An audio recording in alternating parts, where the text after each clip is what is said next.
great multitude dried up with thirst. Hey, brother, how you doing, quick, brother? Hey. Hold on, I want to show what this is. All right. You see what your shirt say? Esau salad, right? Do you know that man Esau on your shirt is a person in the Bible, brother? Come here real quick, bro. Talk to me real quick. On my way back to work. All right, I'm going to ask you something real quick. If I was to ask you what was your nationality, what would you tell me? Moorish American. Moorish American? Moorish American. So you know Moorish means black. So you're just saying, in other words, you're a black American. So do you know that the word America comes from an actual white man's name? Who is America named after? Alright, so America is named after Americo Vespucci. Give me that in the Psalms chapter, you know what I want. I'm about to show you something real quick. So America got named after a white man, Americo Vespucci, and Leo Scipio Africanus, because why? After Christopher Columbus came over here, they so-called discovered more parts of the land and named them after themselves, but I'm going to show you this in the Bible. Give me that in Psalms. Psalms chapter 49 and verse 11. The inward thought is that their houses shall continue forever, and their dwelling places to all generations. Watch this. They call their lands after their own names. So guess what? The name that we call ourselves as American today comes from a white man named Americo Vespucci. They named America off of this man. Why do you think Columbus? Why do you think they named Columbia after? They named it after Christopher Columbus. Every part in the world, they name it after their own kind. So you have to know before you walk out today, where do you descend from? And I want to ask you one more question. I'm going to let you roll, I promise. All right, what color is Jesus Christ, according to your understanding? I would say black. You would say black, right? I would say blue. You would say blue. I'm going to show you real quick that Jesus Christ is so-called a black man, or described as a black man in color according to the Bible. And I'm going to show you what tribe he descend from. And then as I show you what tribe he descend from, I can show you what tribe you descend from. And before you leave here today, you won't call yourself a Moorish American again, all right? So go on, give me that. Revelation 1:13. The book of Revelation chapter 1 and verse 13. Alright. And in the midst of the 7 candlesticks, one like unto the Son of Man, clothed with a garment down to the foot, and girded about the paps with a golden girdle. Alright, verse 14. His head and his hairs were white like wool. So who have woolly hair on the earth? That's real. We do, right? That's facts. Alright, read. As white as snow, and his eyes as a flame were as a flame of fire. So his eyes were as a flame of fire, bro, because he drunk wine. One of his first miracles when he turned water into wine. You know about that, right? When black people drink wine or any alcohol, bro, what happens? Our eyes get red, we get jiggly, goofy. Now we love everybody. You know what I'm saying? So that's in the Bible. All right, read. This guy's good. Come on. And his feet like unto fine brass. What color is brass, bro?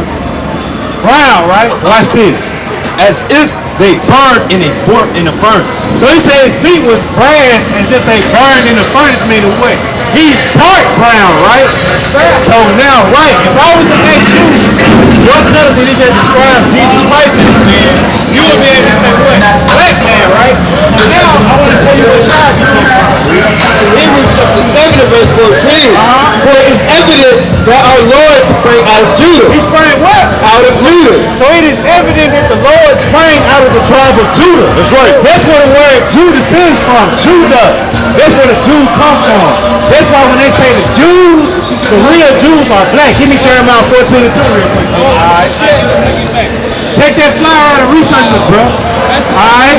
So we kind of teach y'all that the blacks, Hispanics, and Native Americans are the true Israelites according to the Bible. Jesus Christ was not a white man. Jesus Christ did not come to die for everybody. Get Revelations 2 and 9. Alright. Get 2 Corinthians 11 and 2. Alright, read. Book of Revelation, chapter 2 and verse 9. I know thy works and tribulation and poverty. Hey, big bro. Hey, big bro. Hey, bro. Hey, bro. He know he can hear me, bro. I know that. Hey, what's up, big bro? Hey, let me get 3 minutes of your time. Real quick, big dog.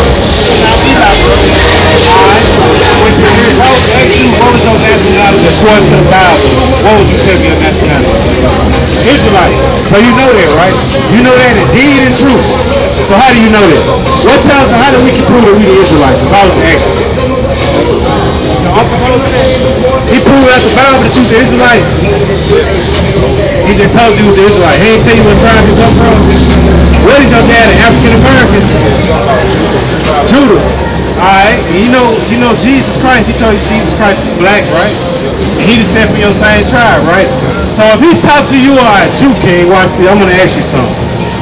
Give me 1 Corinthians 3 and 16. Do you think, and give me 1 Corinthians 11 and 1. Do you think that Jesus Christ or Yahweh smoked cigarettes or smoked weed? You didn't, right? Because he came so to be the perfect example for us, right? So what should we be doing? We should be pure, right? Because why? Do you understand why we over here in this capital? Do you understand why we in America? You know. So I stick around for a minute and I want to educate you and put you on game. Because the Lord brought you over here, I already know you was an Israelite, king. Watch this. It's 1 Corinthians 3:16. Know ye not that ye are the temple of God? So you are the temple of the living God. God don't dwell in temples made by hand no more, because guess what? We was wicked as hell in them temples, having orgies in them temples, sacrificing unclean animals on them temples. So guess what? God said, I don't want that temple no more. Yahweh Jesus Christ was the ultimate temple who came down and had no sin in it. And now we are the temple of God, right? Read. And that the Spirit of God dwelleth in you. And guess what the Spirit of God is? Do you know what it is? The Spirit of God. Give me John 6:63, King. I want to show you what the word of Spirit of God is. Give me 2 Samuel 23 and 2. So I'm going to show you what the Spirit of God is real quick. This is what dwelleth in you, King. John chapter 6 and 63. Read. It is the Spirit that quickeneth. It is the Spirit that quickeneth, meaning what? It is the Spirit that can change quickly, read. The flesh profiteth nothing. So this flesh you see on the outside, it only profits nothing, bro. Read. The words that I speak unto you, they are spirit and they are life. So the words that you hear coming out this Bible, that is the Spirit of God coming into your temple, King. So guess what? While you inhaling smoke, the word of God and smoke should both be coming inside the temple of the God. Because guess what? If you was a church right here, right now, would you walk in this church if this was a church? Based on your understanding growing up, would you walk in the Lord's house with a cigarette in your mouth lit? Would you walk in there with a blunt lit? Would you walk in there with a liquor bottle open? Why? Because we look at that as the temple of God, right? The house of the Lord, right? We must respect it. But I come to tell you today that you are actually the temple of the Lord. This building ain't shit. I mean, ain't nothing. It's going to get burnt down in 1 hour, King. So guess what? You know the temple that we out here worried about? We out here worried about you. Give me 2 Samuel 23 and 2. Book of 2 Samuel chapter 23 and verse 2. The Spirit of the Lord spake by me. What? The Spirit of the Lord spake by me. And his word was in my tongue. So the Spirit of the Lord is the word of the Lord. Right. So we come out here to tell you that, go back to that in 1 Corinthians 3 real quick. So we come out here to confirm what your uncle told you, that you are indeed an Israelite, but we come out here to let you know that you are the temple of the living God. So read that again. 1 Corinthians chapter 3 verse 17. If any man defile the temple of God, him shall God destroy. For the temple of God is holy, which temple ye are. So the temple of God is holy, which temple of you are. Do you know what the word holy is according to the Bible? But I want to take it nice and slow with you, because my job is to get you to repent and to come out here and join the fight for your brother. You love your people, right? Could you say you love your people if you going home every night, sleeping every night, knowing there's a brother out here getting shot down, there's a sister out here getting whored out, there's a robbery taking place right now, one of your people getting harassed by the police right now, one of your sisters is getting domestically beat right now, but guess what? You not out here warning nobody. You living your life as the motion. You know what I'm saying? We iced out a little bit, smoking, you know what I'm saying? We get a little honey here and there. We might go whore a sister out real quick, but yeah. The Most High know my heart. Yeah, how about should we have a shop rock it out? Is that the way we should be, or should we realize that, damn, the world that my people living in right now effed up, but I got the solution? You know what I'm saying? Give me Ezekiel 3:17, and then I'll read through what you got. Get Ezekiel 3:17. But I want to show you this. Give me that in Titus 2. Titus chapter 2 verse 2. Read. That the age may be sober. Now you a young man. Give me this about the young man. Verse 6. I believe. Verse 6. Young men likewise exhort to be sober-minded. So God say he wants you to be sober-minded, meaning what? Your mind needs to be clear. Because, bro, it's a lot of knowledge that you have to obtain in this Bible, bro. It's a lot of crazy ish that's about to pop off in the world that you won't be able to understand drunk. Bro, I can't open the Bible drunk or high and try to understand these big pearls. I damn near take my own gun to kill myself because, bro, it's a lot about to change in this world in a short time. But the Most High God got you out here to get this message, to get this understanding, so that you might do what? Come out here and teach your people, bro. All right, so you say you love your people, right? I asked you that earlier. You said, yo, right? Do you love Jesus? I would say you know him as Yahushua too, right? Alright, Yahshua. So we're gonna say Yahushua, Yahshua. You know him as Yahshua. Do you love Yahshua? Give me John 14:15. We're gonna find out. This is how we prove, how we show we love God, because God, give me 1 Samuel 2 and 3. Because you know how we was in high school, we used to tell women I love you, baby. Girl, you know I love you, girl, but guess what? She knows you got 5 other women in each of the classroom. So you can't tell her you love her because you're not showing her. So the Most High, we can't say that we love the Lord. It has to be about action, right? Read what you got, Kate.